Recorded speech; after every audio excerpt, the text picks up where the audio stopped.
How'd I get here? Well, it really started with my husband, George Fox, and he became a jeweler when he was 16 because he thought he would meet girls that way, which he did, but then he didn't trust them.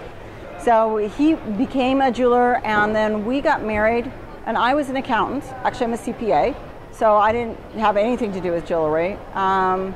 We moved to Ventura 17 years ago and opened Fox Fine Jewelry. And at the time, I had 3 little babies. The oldest was 5 and the youngest was just born. And so I was busy doing that, but slowly I got more involved in the business, and the business grew.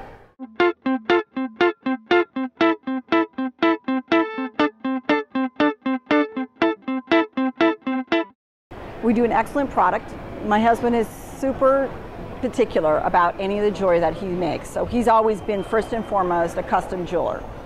We treat our employees and our customers and our vendors with respect. We want them that there's like the customer who comes in who wants a $49 pair of earrings, that customer is just as important as the one who buys something much more expensive.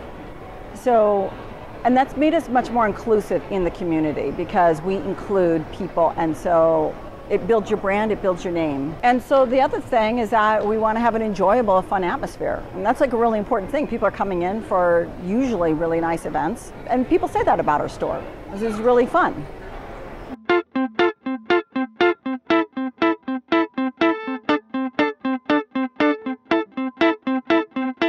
The first one is that we have a diamond wall and a diamond tower.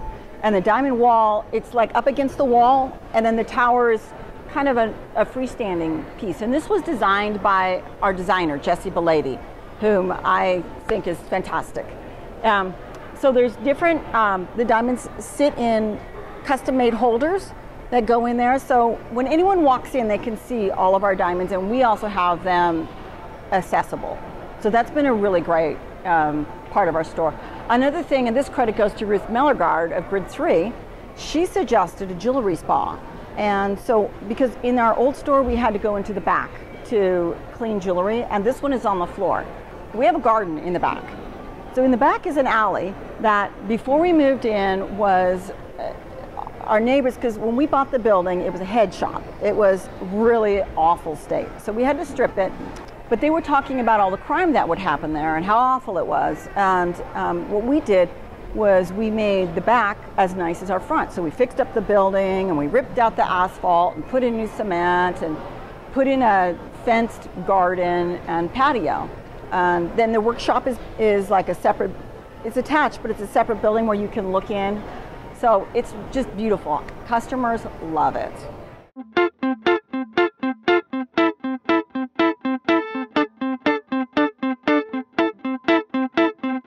I think one thing that differentiates us is that our marketing is, most of it is not product related.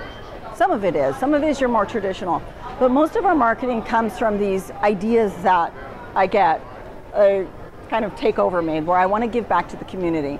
And it's ended up being a really successful way of marketing our business, kind of in a roundabout way. It's ended up that way. So the first one that we did was in the recession of the Great Recession. In Valentine's Day 2009, we decided that we were going to give away up to 100 sterling silver necklaces. And that was huge. All the press picked it up. It went on the Associated Press, it went all around the world. And because of that press, it inspired a lot of other jewelry stores to participate. We think about 150 decided to do the same thing. So that made a big bump in our business. And then another one that we did, we also continued that program. We ended up giving away almost 1,000 because we did it for about 3 years. And one of the other ones that was successful was we gave necklaces away to the wives and the mothers of the military. And we put up these big posters in our store where people could come and they could, write their notes and post their pictures. It was really cool. And then just recently, in fact, you guys did this as Best of the Best, which is really awesome. For this last Christmas, we had a $125 pendant and earring set that we offered for $25 if people wanted to make amends, reconnect with someone that they had had a falling out with. So that was very cool. That was a hard thing to do because the people still had to, like, they didn't just have to get a necklace, they had to do something with it. That was challenging for them. The other thing that we do that's different from other jewelers that's been real successful for us is our website. So many jewelers, I wouldn't say more and more jewelers, are starting to have websites where it's gallery based or shopping cart based. But the SEO is turning into content marketing, and if you want to rank in Google, then what you need is to have content on your website. So I'm heavy into writing content for our website, the blog, and we get one of our blogs gets over 3,000 hits a month. That's a lot. So that's really worked for us.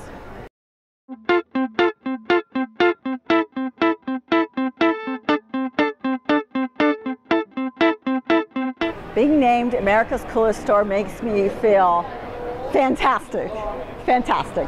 And it also makes me feel a little shy, which is pretty amazing for me. But it does, because it's the kind of thing that you never dream of. Like, does that kind of answer your question? Yeah. Yeah. I screamed when I found out, and I was on the phone when I found out, so.